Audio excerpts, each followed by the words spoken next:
What's up, everyone? Welcome to Program Your Remote. Today we're going to be looking at how to change the front reading lights, also sometimes referred to as the map lights, in a Kia Soul. This is a 2010 here, but it will be the same on several different years. So the only thing we're going to need to do this, I'm going to use a trim tool here like this. If you don't have one of these available, you can just use a flathead screwdriver. You'll just want to be a little extra careful.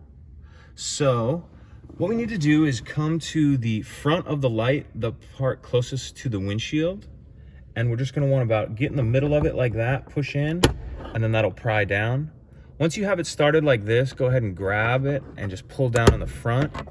This will come out, and I just want to show you here, you got these two tabs on top. Those are sitting in there, so don't just rip it out of there. But anyway, once you get that down, we can set that to the side. Now we see our bulb in here. To get that bulb out, it'll just pull straight out like that.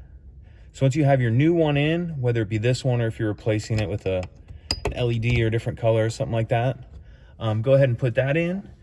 And then to get this lens on, make sure you tuck these two tabs, tuck those up in there first, and then the front will just snap on like that.